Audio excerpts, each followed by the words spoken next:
नमस्कार मित्रमैत्रिणींनो, पृथ्वीज फॅशन मराठीमध्ये तुमचं पुन्हा एकदा स्वागत. तुमच्या ब्लाउजवर तुमचं स्वतःचं नाव, तुमच्या आवडत्या व्यक्तीचे नाव किंवा एखादं सुंदर शुभ अक्षर आरी वर्कमध्ये सजवायला तुम्हाला आवडेल का? तर आज आपल्या 30 दिवस आरी वर्क ऑनलाईन कोर्सचा 19वा दिवस आहे आणि आज आपण शिकणार आहोत कट पाईपच्या मदतीने नेम फिलिंग कसं करायचं. तर तुम्ही व्हिडिओमध्ये बघू शकता, अतिशय सोप्या पद्धतीने आपण करणार आहोत. आज आपण श्री हे नाव सुंदर कट पाईपने पूर्णपणे फिल करणार आहोत.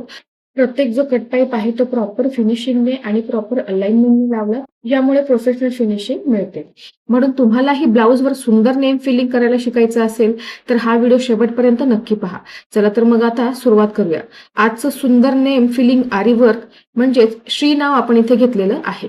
आरी वर्क ऑनलाईन क्लास डे 16 मध्ये आपण नाव जे आहे किंवा एखादी डिझाईन फॅब्रिकवर कशी घ्यायची ते आपण आधी शिकलेलो आहोत. तो व्हिडिओ जाऊन तुम्ही बघू शकता, म्हणजे हा तुम्हाला समजायला सोपा जाईल.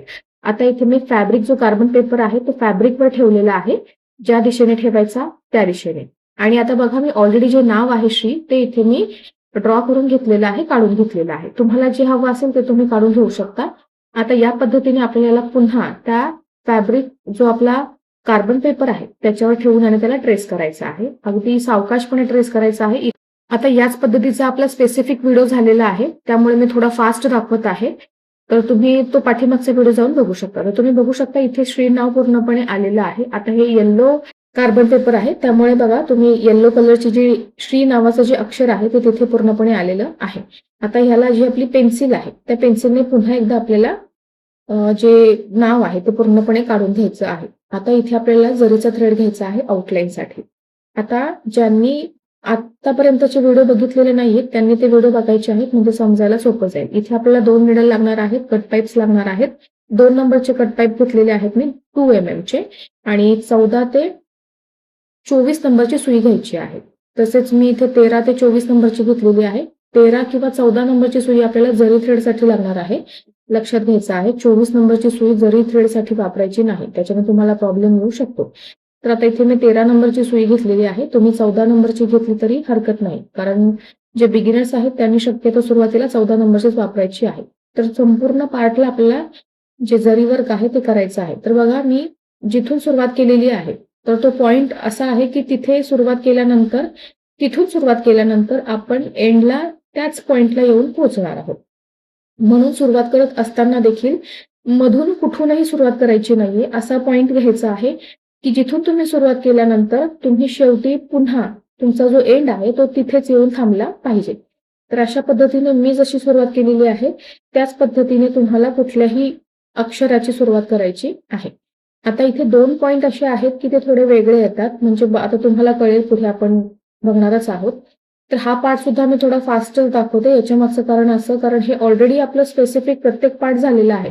आजचा आपला 19वा दिवस आहे, म्हणजे तुम्ही समजू शकता जे नवीन आहेत बघणारे, तर त्यांच्या लक्षात यायला हवं की आतापर्यंत ऑलमोस्ट भरपूर शिकवून झालेलं आहे जे बेसिक आहे ते. त्याच्यामुळे मी जास्त डीपली जाणार नाहीये. जितकं फास्ट होईल तितकं फास्ट घेण्याचा प्रयत्न करणार आहे. कारण तुम्ही लक्षात घेऊ शकता, जर तुम्ही स्वतः जर हे करायला घेतलं तर हे जे श्री नाव आहे किंवा कुठलंही तुम्ही अक्षर घेतलं किंवा नाव घेतलं एखादं तुमच्या आवडत्या व्यक्तीचं किंवा तुम्हाला आवडणारं नाव, तर ते करायला किती वेळ जातो.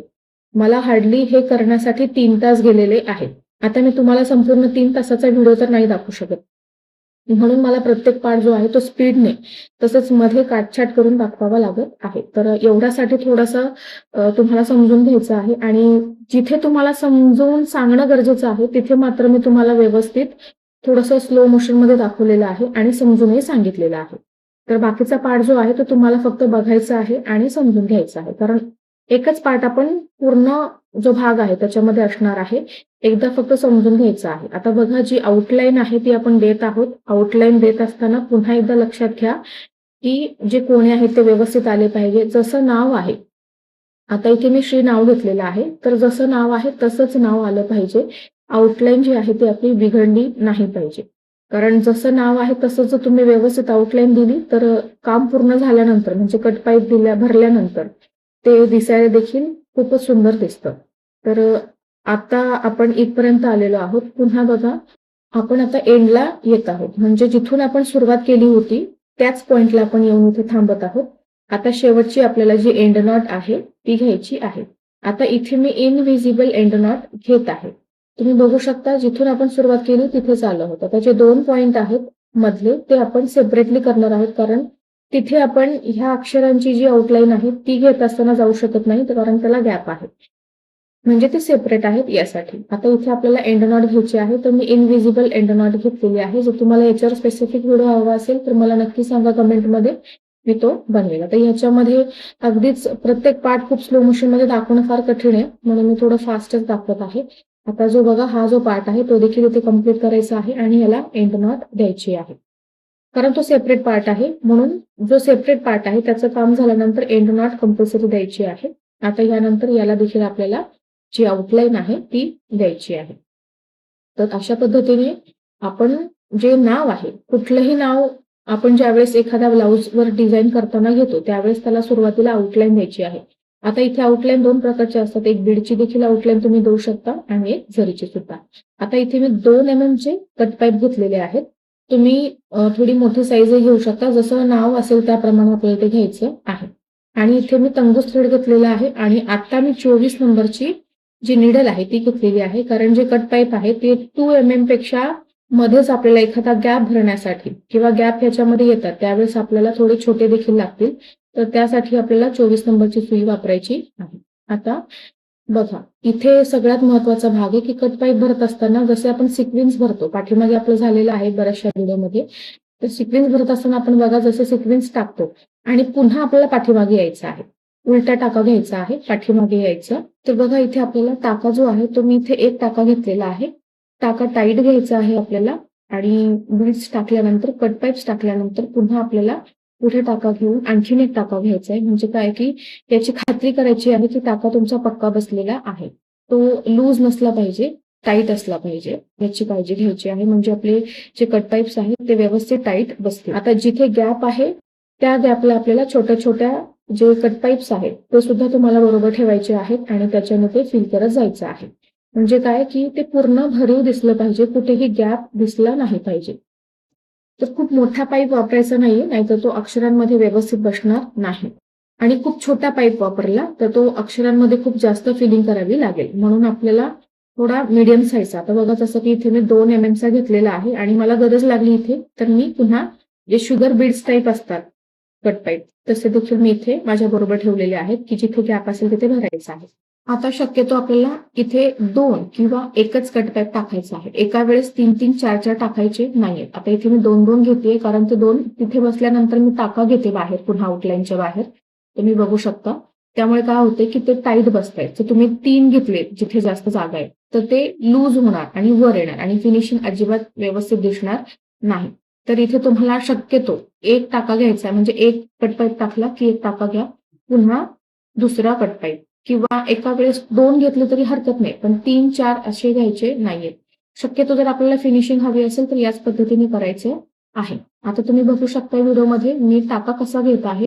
मी टाका कशा पद्धतीने घेत आहे. ज्यावेळेस मी कट पाईप टाकत आहे, कट पाईप टाकल्यानंतर मी एकाच डायरेक्शनने कट पाईप टाकत आहे. बघा आता इथे कट पाईप टाकले, मी टाका पुढे घेतला, पुन्हा मी मागे आली आणि आउटलाईनच्या बाहेर पुन्हा 1 टाका घेतला. तर मी हा आउटलाईनच्या बाहेर टाका घेण्याआधी तुम्ही बघू शकता की मी पाठीमागे आली, तर ते सुद्धा लक्षात ठेवायचं आहे. आणि मग ते कट पाईप जे आहेत ते टाकायचे आहेत आणि पुन्हा आपल्याला पुढे टाका घेऊन पाठीमागे यायचे. तर सेम ही स्टेप आहे.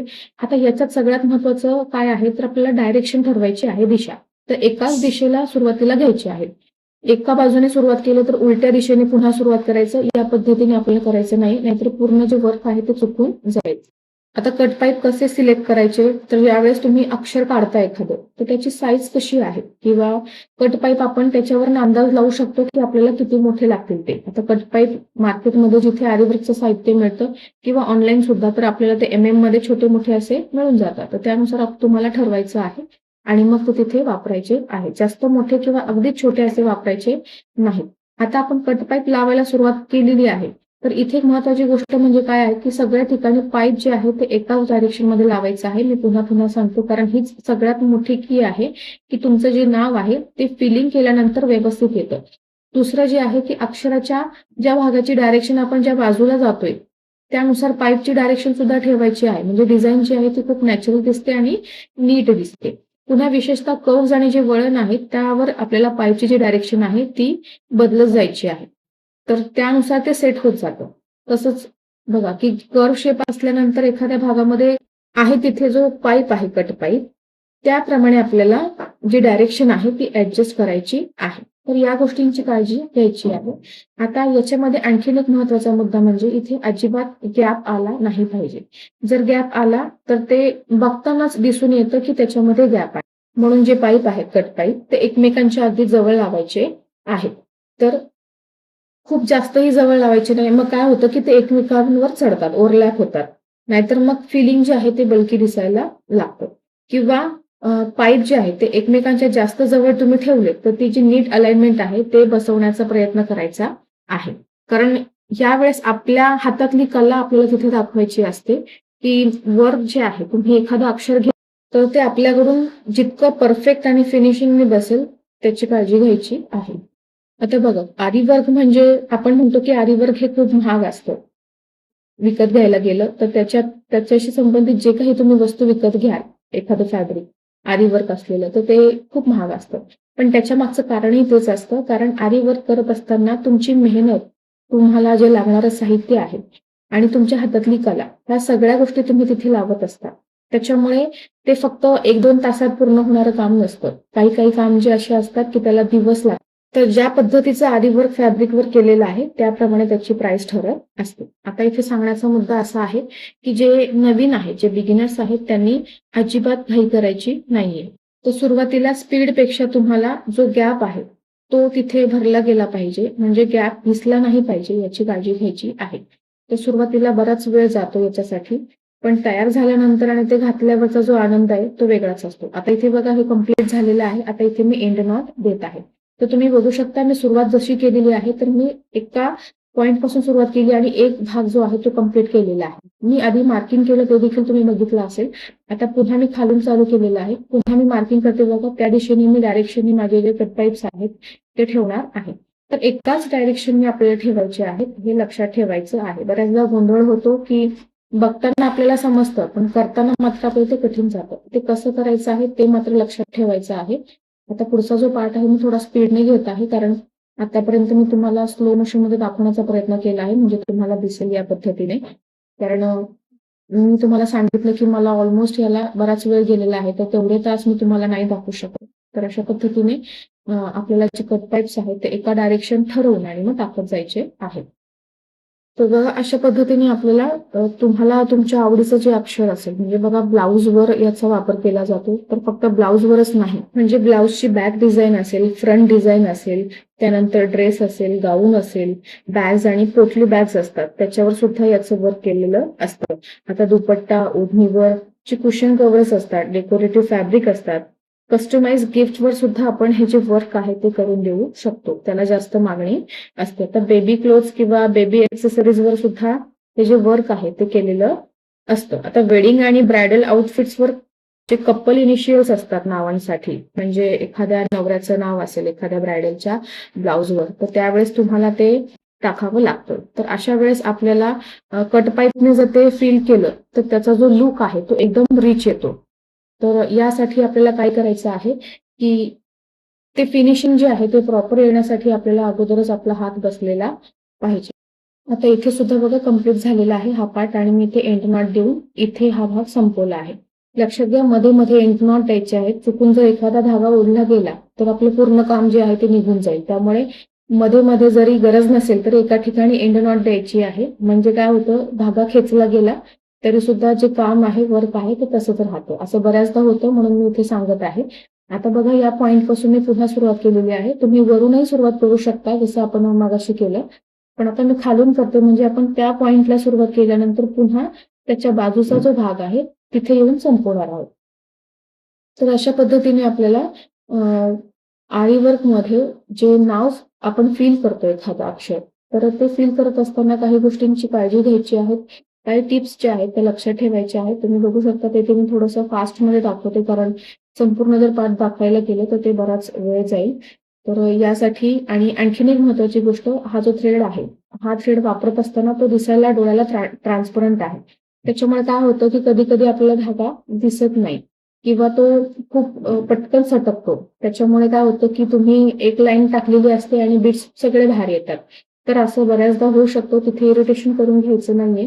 तुम्ही याच्या व्यतिरिक्त आणखीनही जे थ्रेड्स आहेत ते वापरू शकता. पण माझ्या मते हे जे थ्रेड आहे, हा जो थ्रेड आहे, हा वापरल्यामुळे काय होतं की बरेचसे फायदे होतात. हा थोडा ट्रान्सपरंट असतो, त्याच्यामुळे तो दिसून येत नाही शक्यतो.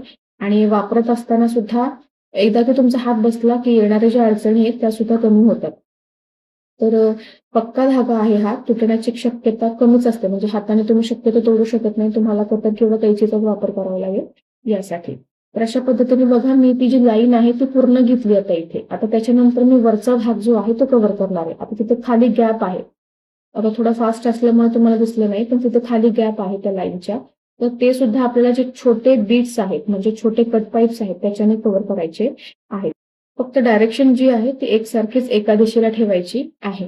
आता जिथे जिथे मध्ये थोडासा गॅप होतो, तुमचा जो कट पाईप आहे साईजचा जो तुम्ही वापरत आहात, तो जर तिथे बसत नसेल तर जबरदस्ती त्याला तिथे बसवायचं नाहीये. तिथे थोडासा दुसरा छोट्या साईजचा जरी तुम्ही बसवला तरी चालेल. फक्त तो कट पाईपच असला पाहिजे. आता तुम्ही जर दुसरा एखादा मोठा कट पाईप तोडायला गेला तर तो आपल्याकडून व्यवस्थित शेपमध्ये तुटला जाणार नाही. तर त्यासाठी हे जे कट पाईपचे साईज आहेत MM वाईज, ते आपल्याला आणून ठेवायचे आहेत. ज्यावेळेस तुम्ही हे वर्क कराल त्यावेळेस तुम्हाला ते कुठेही लागू शकतात. आता इथे मी मध्ये मध्ये शक्यतो ऑलमोस्ट जिथे मला गरज लागलेली आहे की एखादा जो पार्ट आहे तिथे एकदम छोटासा भाग राहिलाय, तर तिथे मला हे छोटे छोटे जे कट पीट्स आहेत ते मला तिथे टाकावे लागलेले आहेत. तर मी ते टाकलेले आहेत. 2 प्रकारचे इथे मी कट पाईप घेतलेले आहेत. एक एकदम शुगर बीट टाईप छोटी साईज आहे आणि एक 2 MM जे कट पाईप आहेत ते घेतलेले आहेत. तर आता इथे मी जिथे टाकत आहे तिथे मी जी छोटी साईज आहे तिथे टाकलेली आहे. कारण 2 MM जे कट पाईप्स आहेत ते तिथे व्यवस्थित बसणार नाही किंवा ते ओव्हरलॅप होतील यासाठी. तर या गोष्टीची देखील काळजी घ्यायची आहे. तर फिलिंग करत असताना आपल्याला या गोष्टींची काळजी घ्यायचीच आहे. शिवाय बघा, आता जे अक्षर तुम्ही घेतलेलं आहे ते अक्षर जे आहे ते तसंच्या तसं ते पूर्ण दिसलं पाहिजे. तर माझी फिलिंग केल्यानंतर आहे की एकाच वेळी संपूर्ण डिझाईनवर रँडम काम करण्यापेक्षा एक सेक्शन घ्यायचा आहे. तिथे सुद्धा आपल्याला मगच पुढच्या जे छोटे कट पाईप आहे ते लावायचे. जसं की मगाशी तुम्हाला दाखवलं, मी भाग केले होते, म्हणजे पार्ट केले होते. एवढ्या पार्टमध्ये मी बरोबर बसवले. पुढचा पार्ट त्यानंतर बघा, आता एक एक पार्ट मी घेत आहे. यामुळे काय होतं की आपलं जे काम आहे ते व्यवस्थित तयार होतं. आणि सगळ्यात महत्वाचं, गॅपवर लक्ष द्यायचं आहे. छोटे कट पाईप आपल्या जवळ ठेवायचे आहेत आणि जिथे गॅप आहे तिथे ते भरायचे आहेत. शक्यतो आपण करत असतानाच तिथे गॅप आपल्याला दिसतो तेव्हाच ते भरत जायचं आहे. अगदीच तुम्हाला गॅप दिसला तर पुन्हा तुम्ही तिथे थ्रेड घेऊन आणि ते कम्प्लीट करू शकता. आता तुम्ही जर बिगिनर असाल तर सुरुवातीला कामाला जास्त वेळ लागला तर अजिबात काळजी करू नका. आरी वर्कमध्ये सुरुवातीला हाताला मुवमेंटची सवय होण्याची जी वेळ आहे ती खूप जास्त असते आणि पहिल्यांदा आपलं जे लक्ष आहे ते स्पीडवर नसून जे नीटनेस आहे, म्हणजे व्यवस्थित आहे, अॅक्युरसी जी आहे त्याच्यावर असलं पाहिजे. जेव्हा हाताला प्रॅक्टिस होते तेव्हा स्पीड आपला आपोआपच वाढतो. म्हणून माझी एक टिप आहे की घाई करू नका, पण रेग्युलर प्रॅक्टिस नक्की करा. तर बघा, ज्यावेळेस एखादं नाव आपण भरतो त्यावेळेस भरत असताना बऱ्याच ठिकाणी आपल्याला जे कर्व किंवा एखादा नॅरो शेप आपल्याला बऱ्याचदा येतात. त्यावेळेस आपल्याला जे कट पाईप्स आहेत ते भरत असताना काय गोष्टींची काळजी घ्यायची आहे, तर कर्ववर जो पाईप आहे तो एकदम मोठा ठेवायचा नाही. तर जे बाहेरील शेप आहे त्याच्यावर मग काय होईल, ते स्मूथ दिसणार नाही. त्यानंतर कर्वनुसार आपल्याला छोटे छोटे पाईप पीसेस जे आहेत ते वापरले तर फिनिशिंग जी आहे ती अधिक सुंदर मिळते. आणि आता बघा, मी एक पार्ट जो वरचा आहे तो कम्प्लीट केला आणि पुन्हा आता खाली जी आपली एक लाईन राहिली तिला आता इथे कम्प्लीट करत आहे मी. म्हणजे एक एक पार्ट इथे घेतलेला आहे आणि त्यानुसार ते कम्प्लीट केलेलं आहे. आता इथे तुम्ही याला जे बॉर्डर आहे, म्हणजे बॉर्डरसाठी तुम्ही इथे बीड वर्क सुद्धा करू शकता. तर याच्यामुळे काय होतं की त्याचा जो लुक आहे तो 3D लुक इथे येतो. तर अशा पद्धतीने आज आपण जे आहे नाव फिलिंग कसं करायचं ते पाहिलं. तर इथे मी श्री नाव घेतलं होतं. तुम्ही तुमच्या आवडीचं नाव घेऊ शकता. बघा, काम पूर्ण झाल्यानंतर ते बीड्स जे आहेत ते अजिबात हलले नाही पाहिजेत. चेक करायचं आहे. कारण तुमचं जर एक एक बीड तुम्ही टाकला, एक एक कट पाईप टाकला तर ते व्यवस्थित सेट होतात. तर तुम्हाला व्हिडिओ कसा वाटला ते नक्की सांगा. पुढच्या व्हिडिओमध्ये आपण नथ पाहणार आहोत. तर अजिबात पुढचा व्हिडिओ स्किप करू नका. तर आता पुढच्या व्हिडिओमध्ये भेटूया. तोपर्यंत धन्यवाद.